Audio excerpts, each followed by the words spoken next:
Alright guys, I've been posting quite a few videos as of late, and this is my most recent one. I've got a lot of personal messages to my videos about medicinal marijuana. That has been the most requested to do a video on, so we're going to do that, and I'm also going to delve a little bit deeper and go beyond just the medicinal aspects and get into the whole legalization movement and the pros and cons of marijuana versus other substances and whatnot. So right now, currently we have I believe 18 states that are legalized for medicinal use for marijuana. Now there are 2 states that have recently gone a step farther, a very large step, a jump if you will, farther than the legalized for medicinal. We've all heard about it. Colorado and Washington are now legalized fully for recreational use.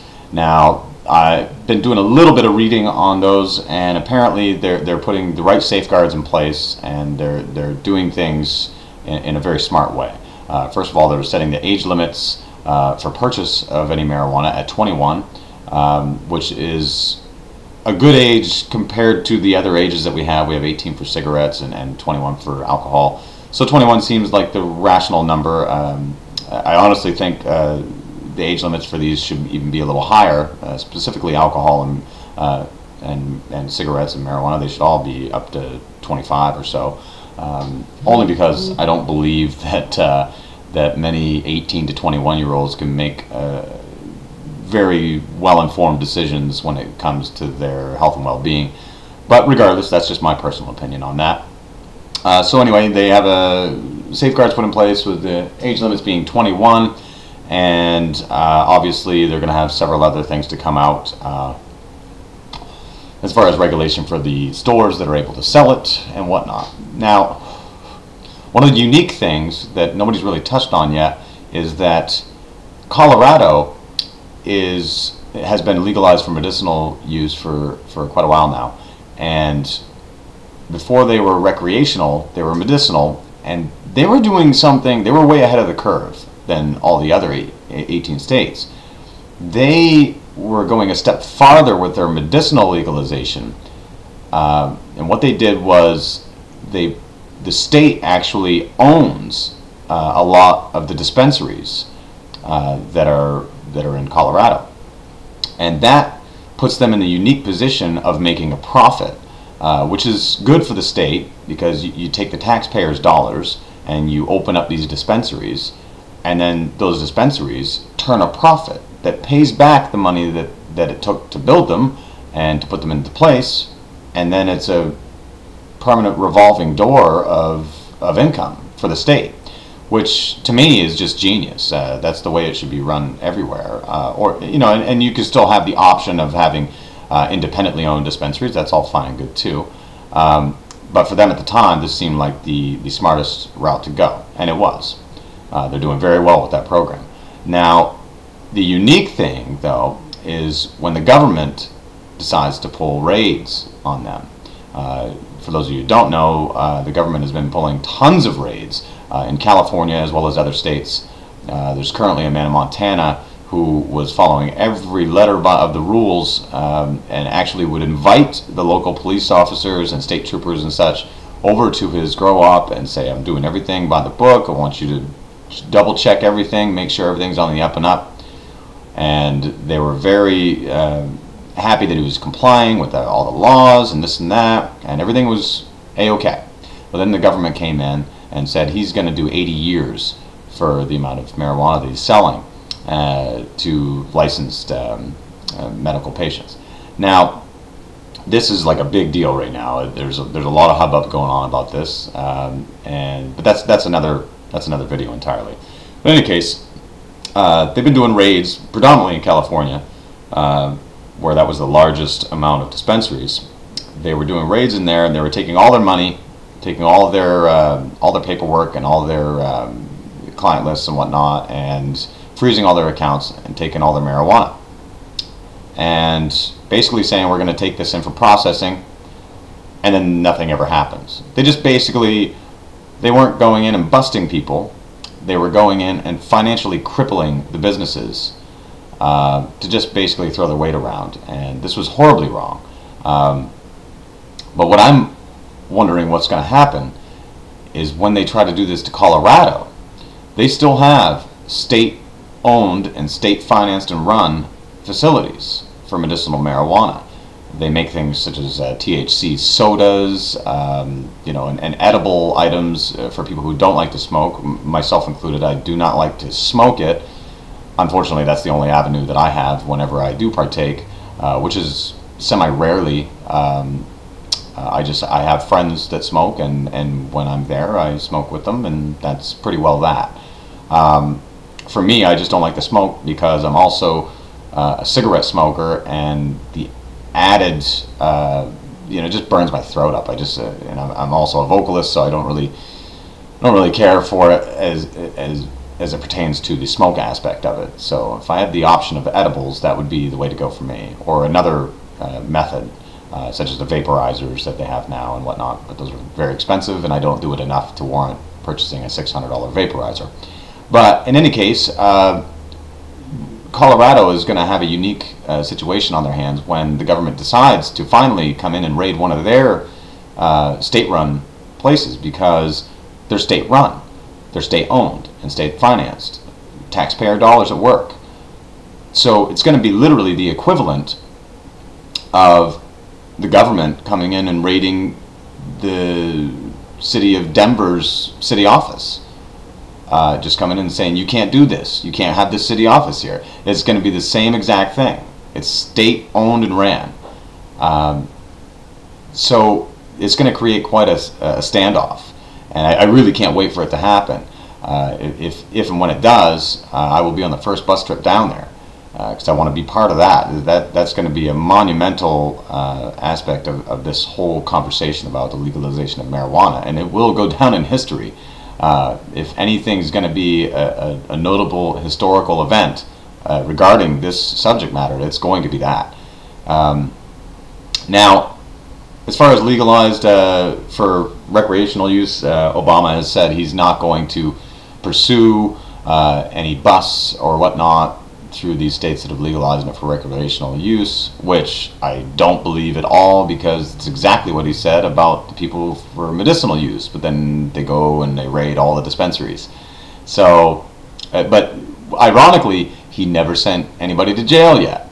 Nobody's been imprisoned.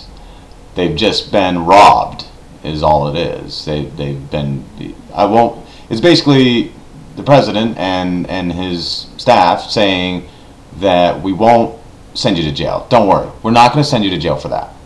We're just going to take everything you have. Everything. Your house, your cars, your money, everything. We're going to ruin you. We're going to destroy your life, which in most cases it would be better. I would choose jail before you take everything that I've worked hard to get. That would be a better option, because at least when you're in jail, you're still making money on the outside. Your business is still running. So that being said, that's going to be a big one. I've only got 15 minutes here because YouTube will not let me post anything beyond 15 minutes, which is kind of silly, but whatever. So let me get into a couple of specifics. For those of you who don't want marijuana legalized, I understand. I used to think the same thing about marijuana. Now, even though I've always been a pro-marijuana advocate, I always thought the same thing that most of you do who don't want it legalized. I thought, yeah, it's bad for you. It slows you down, makes you stupid, kills brain cells, all those things. This has all just been this massive campaign that's just been kind of perpetuated by time and by ignorance. Now people notice that there's a massive inflection of people pro-marijuana legalization. It used to be, just 10 years ago, it was about 30% of Americans felt that it was okay to legalize marijuana. Now we're up to 60%. And this is predominantly due to the large increase of knowledge acquired from the internet. Now, not everything on the internet is true, but that's the same thing with everything. Not everything everybody tells you is true, and not everything on the news is true. And but most of which you can make fairly well educated decisions. Everybody's got a bullshit meter, and we all know bullshit when we hear it.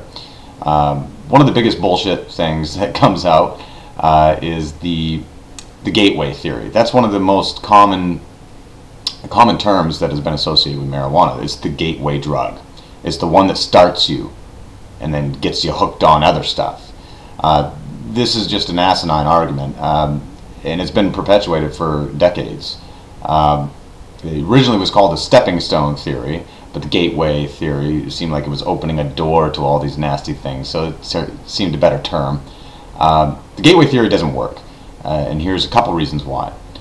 One, you have to ask, why would somebody that smokes marijuana be predisposed to doing something else like crack or cocaine or heroin or methamphetamines? So why would that be? What would be the reasons for that? Well, one reason would be if there was some sort of chemical compound or molecule or whatever in marijuana that physically makes you want to try something else that's harder. This is completely stupid. We all can agree on that. That just doesn't exist. If it did, it would be plastered on every anti-drug poster in the world. It just doesn't exist. I mean, that's common sense. There's no chemical makeup of something that makes you want to do something else. That eliminates free will. It just makes you want to. Since I smoke this marijuana, I have to try some coke. I have to. So clearly that's not the option. Or that's not the situation, rather. So why would somebody who smokes marijuana be likely, or at least somewhat likely, to try cocaine or crack? And the reason for that is, it is true that it kind of is gateway theory. The reason for it, though, is because marijuana is illegal. If you put it into a black market, an underground market, with all of the other narcotic drugs, then they're all being sold together. Most people who sell marijuana will generally just sell marijuana, but occasionally will sell something else. They'll sell cocaine, they'll sell blotter acid, maybe some mushrooms. Some people who have more access to more stuff will just sell more stuff. That's good business sense. That's being diversified. Why would you want somebody going somewhere else when they could go to you? So when you go and you get weed and you like to smoke weed, eventually maybe your dealer's going to be out of weed that day. And anybody who smokes on a regular basis has always had that, I gotta wait until I get my stuff in. But I got this, you can try this, you want to try that? And it just kind of goes around, and it's much easier when it's right there being sold with the rest of the stuff that you don't want. It's much easier to try that stuff because it's just going around. Now take marijuana out of that illegal market, and you're being sold with grocery items and other items like cigarettes and alcohol. You've taken away the element the possibility rather, of people trying harder drugs. It's just a silly notion that marijuana is a gateway drug to begin with.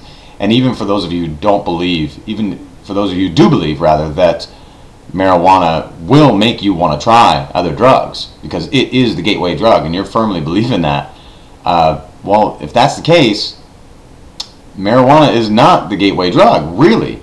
Alcohol would be the gateway drug. See, that's the first drug that everybody tried. Nobody, I won't say nobody, I would say well over 90% of people who've ever tried marijuana tried alcohol first. So if there really is a gateway drug, it's definitely alcohol. I'm going to post another video that continues on this because I only have 15 minutes and I'm about 14:08 right now. So stay tuned and keep watching for the next video. Feel free to comment on either one. Alright, thanks guys.